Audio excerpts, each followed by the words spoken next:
Frozen কাবাব ভাজবো। এই যে ফ্রোজেন টিকা কাবাব, এই যে ফ্রোজেন টিকা কাবাব, এগুলো এই কাবাব গুলো এখন এই যে ডিম ফেটে নিছি, এই ফ্রোজেন কাবাব এখন ভাজবো।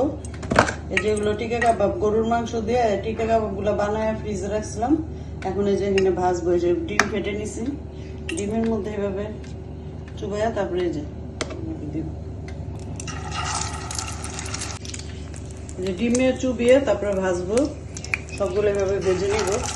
এরকম ফ্রোজেন করে কাবাব বানিয়ে ফ্রোজেন করে রাখলে অনেক সুবিধা, যে কোনো সময় যখন ইচ্ছা ভেজে খাওয়া যায়, তারপরে বাচ্চাদের স্কুলেও টিফিন দেওয়া যায়।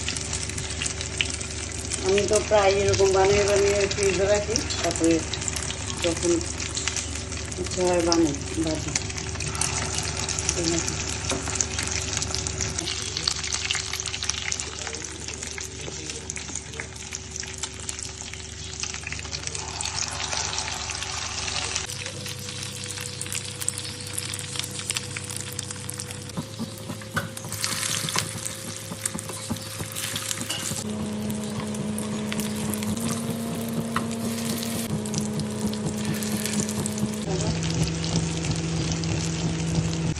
ভাজা হয়ে গেছে, এই যে একদম মুচমুচে করে ভেজে নিলাম। এখন এগুলো তুলে নিব।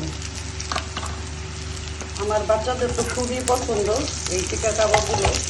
আমার মেয়েরা রিদারিতে খুব পছন্দ করে, তাই ওদের স্কুলে এই কাবাব ভেজে দেই। ওর বান্ধবীদের নিয়ে খায়, বান্ধবীদের জন্য দিয়ে দিই। এভাবে কাবাব, এই টিকা কাবাবটা ফ্রোজেন করে রাখলে যে কোনো সময় গেস্ট আসলে বা স্কুলে টিফিনের জন্য বা নিয়ে সন্ধ্যার সময় নাস্তার সময় ঝটপট ভেজে খাওয়া যায়। খুবই টেস্টি এবং ক্রিস্পি এই কাবাবটা। হয়ে গেছে কাবাব ভাজা, এখন সবাইকে দিব, তারপর হলো চা বানাবো। এই হলো আমার ক্রিস্পি বিফ টিকা কাবাব, সেই স্বাদ।